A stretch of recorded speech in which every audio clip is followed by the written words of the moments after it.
Welcome to the Deep Dive, where your curiosity fuels our exploration. You send us your sources, and we extract the core knowledge, aiming to give you, well, a shortcut to being well-informed, often with some surprising turns. Okay, let's unpack this. Today, we're tackling a deeply concerning situation brought to us by The Learner. Right. It's about the apparent disappearance of Ricardo Prada Vazquez, a Venezuelan immigrant, after being taken into U.S. custody.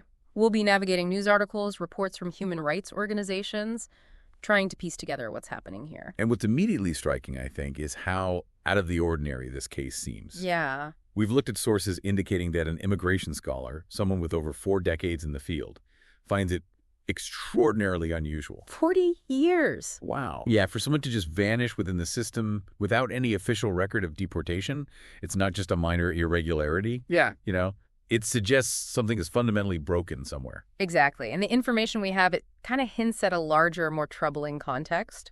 There are whispers of, let's say, disarray within the U.S. immigration system.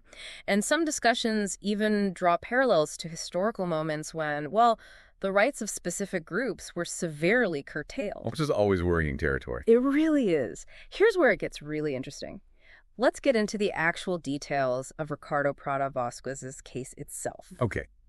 So the sequence of events, as we understand it from the sources, it starts with what seems like a simple mistake. Right. In late January, Mr. Prada, he was working as a delivery driver in Detroit, and he inadvertently drove onto the Ambassador Bridge. Just drove onto it. Yeah, ended up crossing into Canada. It sounds like a mistake that, can happen even to locals who aren't super familiar with that exact crossing. But that wrong turn, it had really serious consequences for him. Definitely. When he tried to re-enter the U.S., he was apprehended by American authorities. Okay. And subsequently, he was detained and issued a deportation order, which initially sounds like a fairly standard process. Maybe. Yeah, on the surface. But then what? Well, we know that on March 15th, he actually managed to communicate with a friend in Chicago. Okay, so there was contact. There was contact. He reported being in Texas with other detainees, and he said they were awaiting repatriation to Venezuela. So that's the last sort of direct confirmation we have of his whereabouts. And this is where it just takes a really disturbing turn, isn't it? It is. Because despite him saying he was in the deportation pipeline, there's reportedly no official record, none, that his deportation ever actually occurred. Right. And one source, a Cornell Law School scholar, described this absence of documentation as, and I quote, a black hole where due process no longer exists. Wow. A black hole, that's a frightening image. It really is, because the lack of a deportation record isn't just, some bureaucratic slip-up. It fundamentally strips an individual of any legal trace within the system. Making accountability impossible. Almost impossible, yeah. And the human cost is just immense. His brother, Hugo Prada, back in Venezuela, he's been desperately trying to get information. And finding nothing. Nothing. His statement was simply, we know nothing. It just speaks volumes about the opacity surrounding Ricardo's fate. And initially, ICE wouldn't even confirm he'd been deported, right? That's right. It was only later, apparently after repeated inquiries, that they acknowledged it. But, and this is crucial, they refused to disclose his destination. Refused? Why? That lack of transparency just fuels so many unsettling questions. Absolutely. And one theory that's mentioned in our sources is that the U.S. administration does know where Mr. Prada was sent. They know. That's the theory. But that they're intentionally withholding this information from his family, which again raises the huge question, why the secrecy? What possible reason could there be for not telling a family where their relative is in this situation? So what does this tell us about the bigger picture then? The Reddit discussion you mentioned, the one included in our sources. It brings up some very unsettling historical parallels. Yeah, that discussion it's quite something. What's particularly concerning there is how people are drawing lines, making comparisons to events like the Armenian genocide, the early stages of Nazi Germany. Early stages, okay. Yeah, in Rwanda. The point isn't necessarily to say things are identical now, but to highlight a pattern. A pattern of? That these horrific events, they weren't just sudden explosions of violence. They were often preceded by periods of increasing hostility, the dehumanization of specific groups, and a growing disregard for their basic rights. And the commenters on Reddit, they connected these historical points directly to current concerns, didn't they? They did. They mentioned things like the expansion of mass detention centers, arguments you sometimes hear that Civil liberties are an inconvenience in certain situations. Right, that argument comes up. And alarmingly, this issue of sloppy records. Records that can effectively make individuals disappear within a system. Which resonates directly with Mr. Prada's case, the lack of a clear record. Exactly. And the concern about sloppy records, it's not just about, administrative messiness. It actively helps people disappear. And adds to the family's anguish. Immensely, like we see with Mr. Prada's brother. The Reddit thread also brought up that deeply troubling fact that some children separated in detention camps during a previous administration are still unaccounted for. Still missing? That's horrifying. It is. There was also a pretty bleak observation in there about voters potentially being browbeaten into accepting anything. Yeah, suggesting a sort of vulnerability to authoritarian tendencies, perhaps. And the discussion even touched on whether something like a Truth and Reconciliation Commission could ever be effective in addressing these kinds of issues. With quite a bit of skepticism, actually. Doubts about whether any real shifts in policy would happen. So these broader anxieties, they kind of frame Mr. Prada's disappearance, don't they? They provide a crucial backdrop, yeah. It makes you question whether this is just one isolated bizarre incident or if it's maybe a symptom of a wider pattern, a disregard for due process, for transparency within the immigration system. Okay, let's pivot slightly. One of our sources dives into this legal framework of enforced disappearance. Now, that sounds like something straight out of a very dark chapter of history. Can you explain what that term actually means? Yeah, it's a heavy term. The concept of enforced disappearance is, well, it's strongly associated with those oppressive authoritarian regimes you saw in 20th century Latin America. Right. They used it systematically Yeah. as a tactic to crush political opposition, sometimes even for ethnic cleansing. The key elements are, first, the deprivation of liberty, someone being detained by agents of the state or by groups acting with the state support or, its quiet approval. Okay, state involvement is key. Yes. And then, crucially, that's followed by a deliberate refusal to acknowledge the detention or to provide any information about the person's fate or whereabouts. So it's not just being detained secretly, it's the act of denial that they are detained and the withholding of any information. Exactly. It creates this terrible uncertainty. And the source makes it really clear. Family members are considered victims themselves in these cases. They have a fundamental right to know the truth about their loved one. And this isn't a new concept legally. No. The source traces its historical recognition. It mentions Nazi Germany's Night and Fog Decree as a horrifying early example. Right. But its widespread, systematic use became tragically clear in places like Guatemala, Argentina, El Salvador. The Inter-American Commission on Human Rights was actually one of the first bodies to really define it as an illegal detention that causes immense suffering because families have no legal way to find their missing relatives. It's disturbing to learn how the legal definition evolved, including that point about the burden of proof shifting to the state once a pattern is shown. That was a vital step, yeah.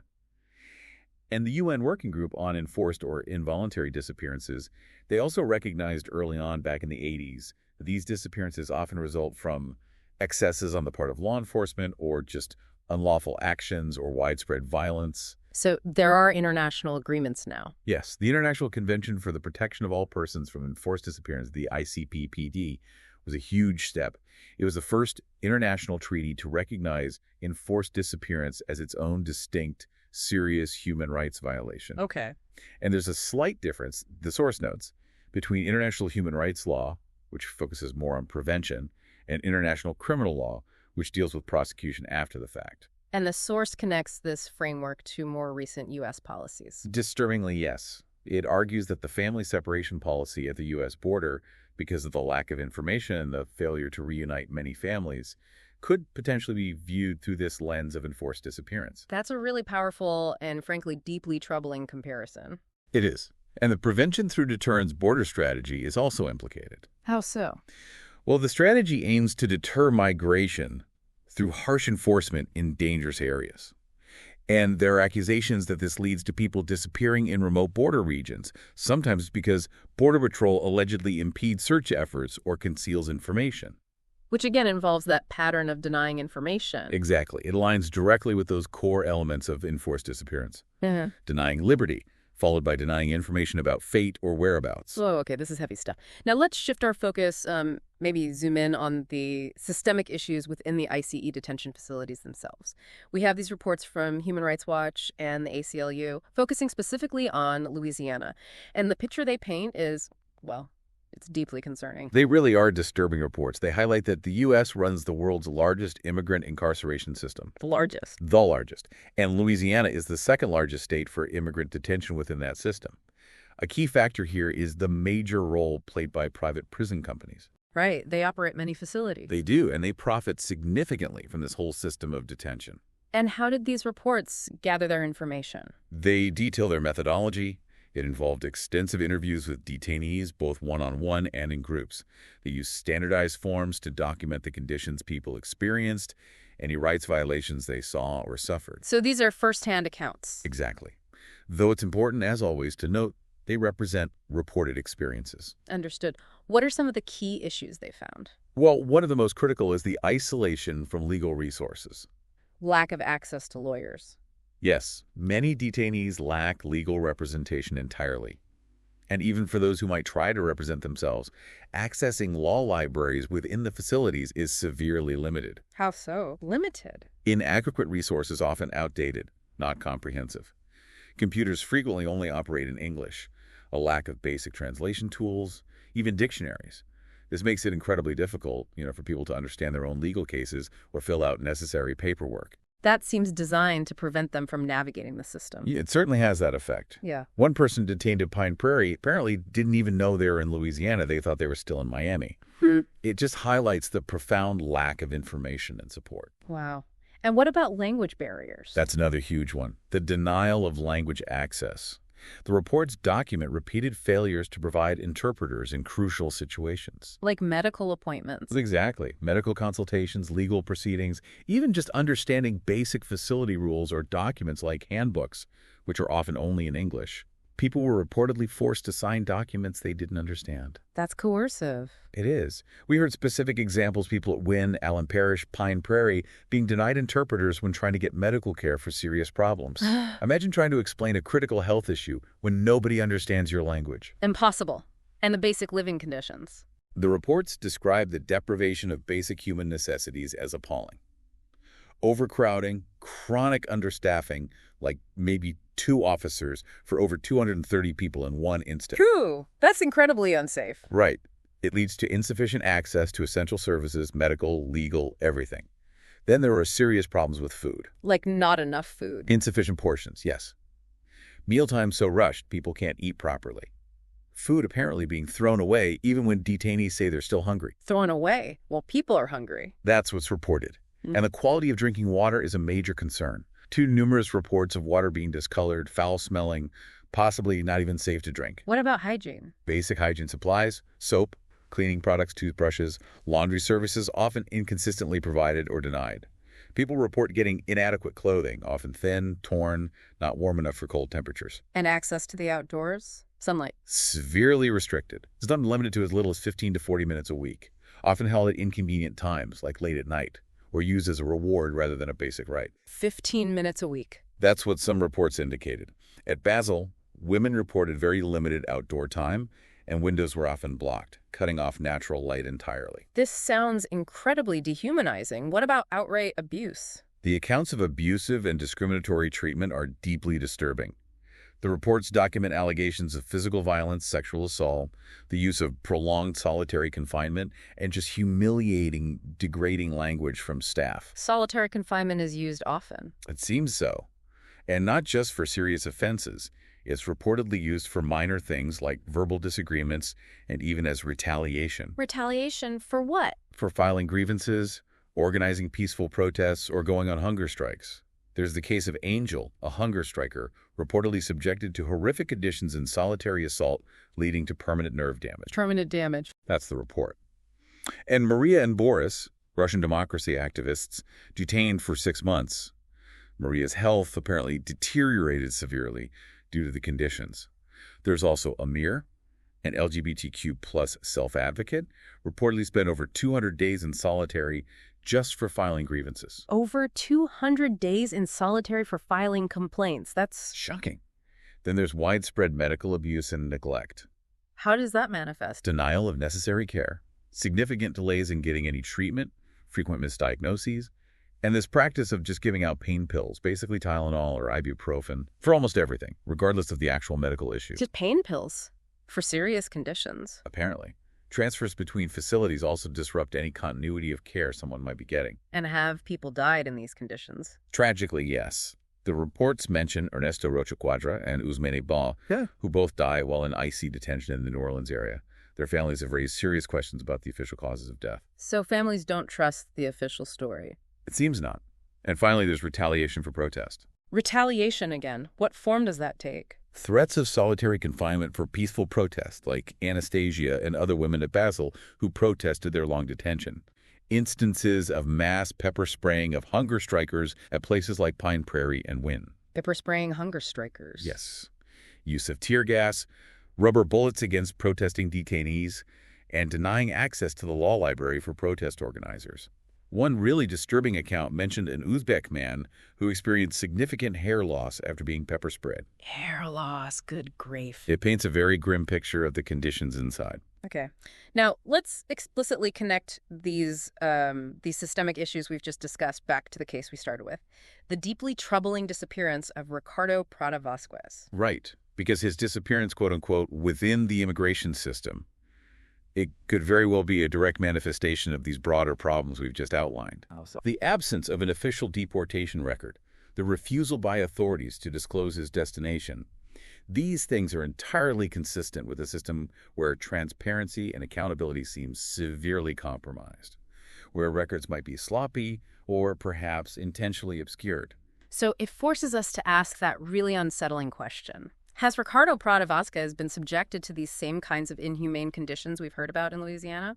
Or has he simply vanished within the cracks of a dysfunctional system where due process just seems to be ignored? Exactly. The complete lack of information surrounding his specific case certainly doesn't inspire any confidence that his rights were protected. No, it doesn't. The documented abuses, the lack of transparency, especially in places like Louisiana, which is a hub for detention, it creates an environment where an individual could theoretically just be lost, whether it's through administrative failure, deliberate concealment, or worse, mistreatment leading to an unrecorded outcome. Okay, so to try and bring this deep dive to some kind of close, we've looked at the extraordinarily unusual disappearance of Ricardo Prada Vasquez, how he vanished from the U.S. immigration system. We've discussed the significant concerns this case raises about potential disarray, the lack of transparency within that system. Right, the black hole idea. We touched on the historical context, those stark warnings against dehumanizing any group. Crucial context. We explored the legal framework of enforced disappearance and how, well, some elements of this situation seem to chillingly echo that definition,